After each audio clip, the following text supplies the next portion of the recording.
मैं ग्रामीण परिवेश के बच्चों के लिए ज़रूर बोलूँगा कि जीवन में कभी हार ना मानें, क्योंकि ये कहावत सत्य है कि मुझे यकीन है कि शहर छोटे होते हैं लेकिन लोगों के ख्वाब नहीं। मुझे यकीन है कि हार और जीत के बीच के फासले बड़े होते हैं परंतु नामुमकिन नहीं। मुझे यकीन है कि आदमी का कद उसके इरादों से मापा जाता है। करो यकीन खुद पर तो दुनिया तुम्हारी, क्योंकि जीतने वाले छोड़ते नहीं और छोड़ने वाले जीतते नहीं। मैं लगातार झकास भारत के माध्यम से राजनीतिक खबरों से लेकर अभ्यर्थियों की बातें भी हम लेकर आते हैं। उसी में आज अभी हम मिल रहे हैं मैथमेटिक्स के टीचर और अभी R.K. श्रीवास्तव सर हैं। उनसे कुछ सवाल रहेगा। IIT की तैयारी कराते हैं, तो अभी हम जरा कुछ जानेंगे और समझेंगे कैसे कराते हैं, क्या कराते हैं, स्टूडेंट को क्या करना चाहिए, नहीं करना चाहिए, और ये कितने सालों से पढ़ा रहे हैं। पहले तो सर पूछेंगे IIT का, जो उसको लेकर हमें कुछ बताइए कि IIT की तैयारी कब से करवा रहे हैं आप? पहले तो आपके चैनल के जो भी दर्शक हैं उन्हें मेरा प्रणाम है। और आईआईटी तो सबसे कम उम्र का सबसे टफ कंपटीशन बोला ही जाता है। और सबसे बड़ी बात है कि 2009 से ये परंपरा चालू हुआ और अभी तक बहुत सारे बच्चे को पढ़ाने का सौभाग्य भी मिला। और इस बार भी अभी जो जनवरी का जो फर्स्ट सेशन हुआ तो उसमें भी बहुत सारे बच्चे जो है JEE मेन के पेपर्स में मतलब 99.90 से भी अधिक स्कोर लाने में सफल हुए। 99 परसेंटाइल से तो मैक्सिमम बच्चे ही अधिक स्कोर लाए हैं। लेकिन इस एग्ज़ाम का सबसे बड़ा माध्यम जो हम लोगों ने देखा कि टीचर एक आपके दायरे हो सकते हैं सिलेबस को पढ़ाने के लिए, जो कि ऑनेस्टी से पढ़ाते हैं, लेकिन जो बच्चे टीचर के बताए हुए रास्ते पर सेल्फ स्टडी पर विश्वास करते हैं और कम से कम मैं ये मानता हूँ कि मैथ फिजिक्स केमिस्ट्री जो है पर डे मिनिमम जो बच्चे हैं जब कुछ चैप्टर ख़त्म हो जाते हैं तो कम से कम पर डे 20-20 पेज जो है मैथ फिजिक्स केमिस्ट्री मतलब मिनिमम 60 पेज तो उसको लिखने ही पड़ेंगे। और देखिएगा कि धीरे धीरे एवरेज भी बच्चे अच्छे स्कोर कर ही जाते हैं।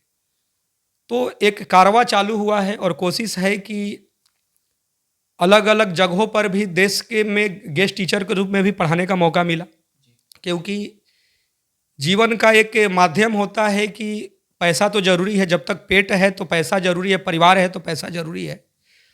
और जब पैसे आते हैं तो उसी पैसे का लगभग 70 या 80% हिस्सा जो है, जो मैं अपना जहाँ से मेरी जन्मस्थली है रोहतास, वहाँ पर शिक्षकों के समूह के साथ जो 1 रुपया गुरुदक्षिणा प्रोग्राम भी मैं चलाता हूँ।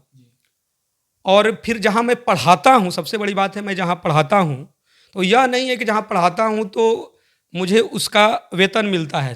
बात यह है कि यदि आपका ऑफर लेटर यदि 8 घंटे का है और आप 16 घंटे यदि वर्क करते हैं और उस बच्चे को अपने परिवार के जैसा समझते हैं, उसके रिजल्ट के लिए चिंतित रहते हैं, तो जैसे ही उम्र का पड़ाव धीरे धीरे बढ़ेगा तो उस बच्चे की भी समझदारी होती है कि सर ने एक परिवार की तहत समझकर हमारे लिए दिन रात काम किया था। रुकेंगे, 1 रुपये गुरुदक्षिणा प्रोग्राम हमको जरा समझाइए। जी, ये सबसे बड़ी बात क्या होता था कि जैसे ग्रामीण परिवेश में अभी भी हम लोग देखते हैं कि बहुत सारे बच्चे जो हैं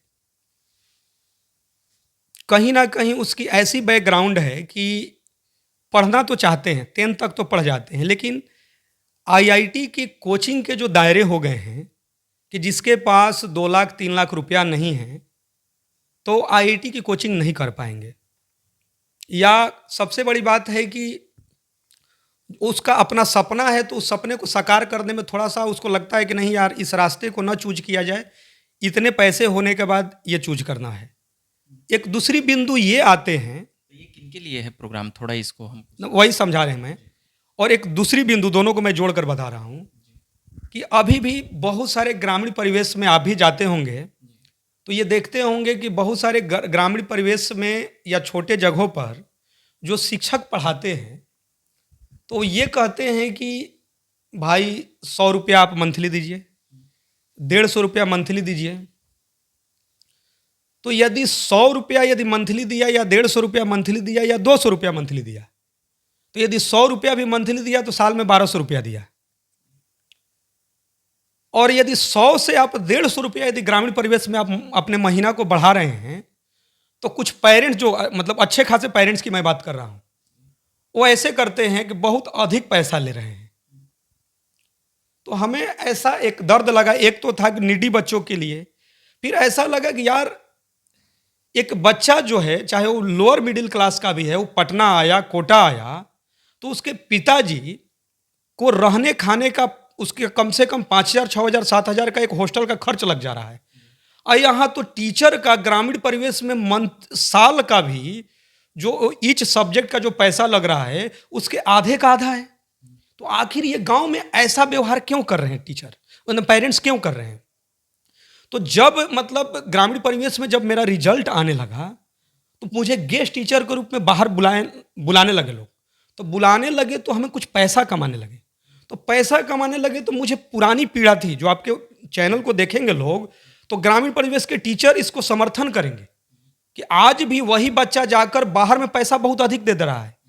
गांव में टीचर 100 रुपया से 150 रुपया यदि मंथली किया, तो उसको ये बोला जाता है कि तो बहुत महंगा ले रहे हैं। अरे भाई, साल का जोड़ोगे तो कितना हो गया? उतना तो पता चल रहा है कि उसके 4 गुना तो तुम कम से कम एक पटना के जाकर हॉस्टल में तुमने पैसा दे दिया। तो मुझे जब बाहर पढ़ाने का मतलब, मीडिया को हमेशा मैं सैल्यूट ही करता हूँ, उन्हीं के माध्यम से जब चीज़ें चर्चा में आई तो हमें क्लास मिलने लगा। जैसे आज मेरा इंटरव्यू आप पटना ले रहे हैं, तो यहाँ भी मुझे अच्छा खासा सैलरी मिलता है, तभी मैं इसके पैसे का बहुत सारा भाग वहाँ खर्च करता हूँ। ये 1 रुपया में कितने बच्चों को आप ये गुरुदक्षिणा कार्यक्रम के तहत? देखिए, इसमें क्या है कि हम लोग जो कैपेसिटी है कि मतलब बच्चे जो हैं वहाँ पर अभी मतलब आगे तो दायरा बढ़ाना है कि मतलब कैपेसिटी है कि 100 से 150 बच्चे को हम लोग जो मेरी मतलब एडजस्ट कर पाए। और उसको क्या है कि टीचर को भी सैलरी भी देना है, अपना जो हॉल हम लोग लिए हैं, ऑफिस लिए हैं, वो भी मेरा अपना नहीं, उसका भी किराया देना है। ऐसा तो नहीं ना सर कि पढ़ाई में कुछ अंतर हो जाए, ये जो 1 रुपये गुरुदक्षिणा कार्यक्रम के तहत कर रहे हैं और जो जिधर ज़्यादा फीस लगता है उधर ज़्यादा अच्छा पढ़ाई हो, ऐसा? देखिए, इस पर तो मैं ये बोलता हूँ कि वो टीचर कैसा जो हर बैच में अलग अलग पढ़ा दे। टीचर का मतलब ही यह होता है कि आपके पास जो ज्ञान है उसको कन्वर्ट करना है।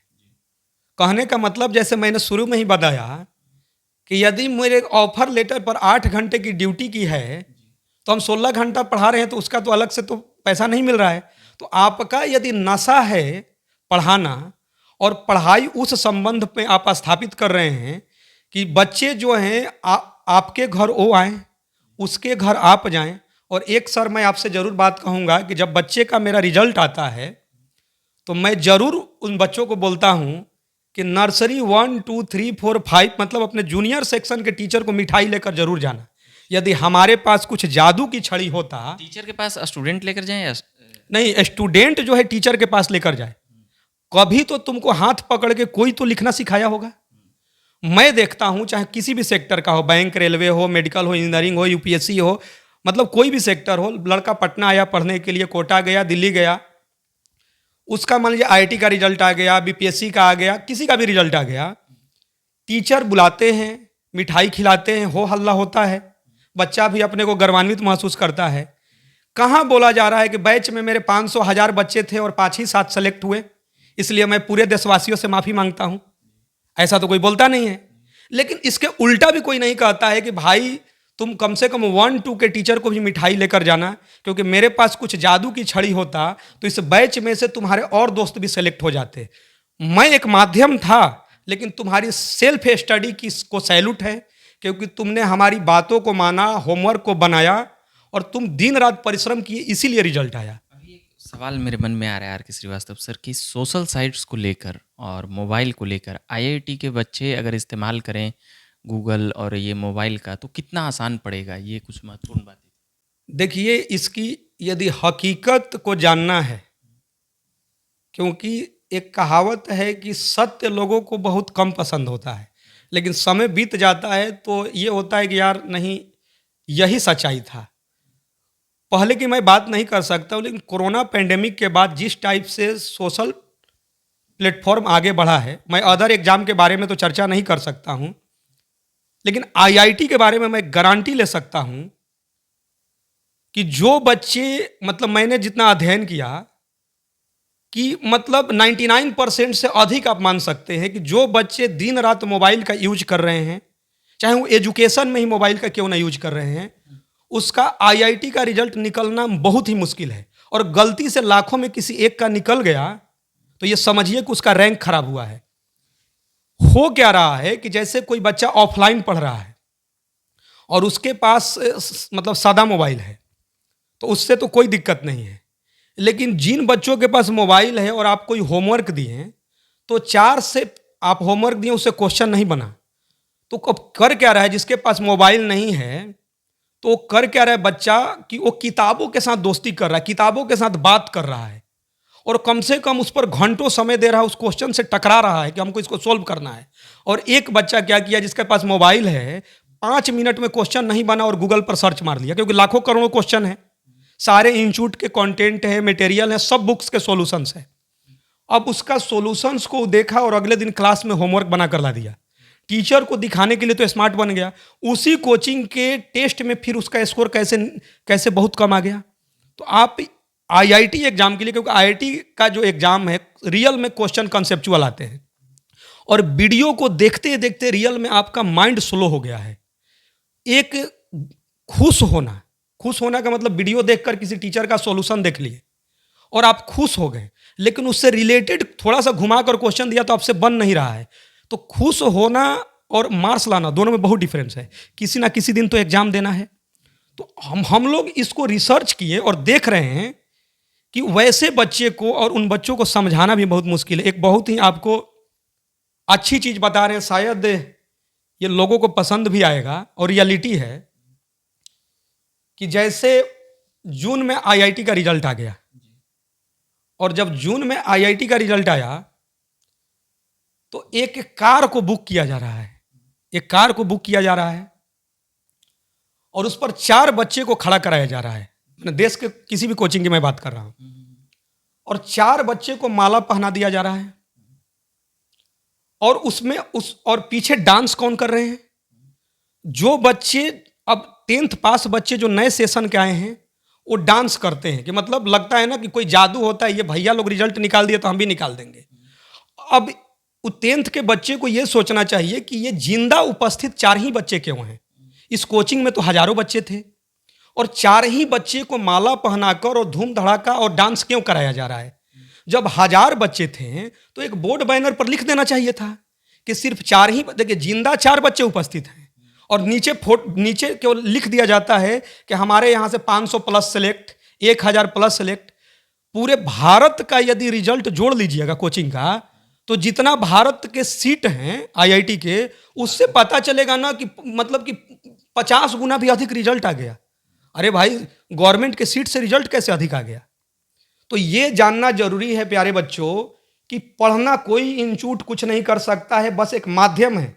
हाँ, बिना गुरु के ज्ञान नहीं होते, मैं ये जरूर बताता हूं, लेकिन बिना सेल्फ स्टडी के कभी रिजल्ट नहीं आ सकते हैं। जो आप बोर्ड बैनर और प्रचार से जा रहे हैं, मेरे पास भी कोई जादू की छड़ी नहीं है। रियलिटी यह है कि आपको पढ़ना है, दिन रात पढ़ना है। कोई भी एडवर्टाइजमेंट आईआईटी तक नहीं पहुंचा सकता और यूपीएससी तक नहीं पहुंचा सकता है। हम और एग्जाम के बारे में नहीं बता सकते हैं, लेकिन ये जो सबसे टफ एग्जाम है, क्योंकि आईआईटी को सबसे कम उम्र का सबसे टफ एग्जाम बोला जाता है। यूपीएससी में एक एज हो जाते हैं, बच्चे ग्रेजुएट हो जाते हैं।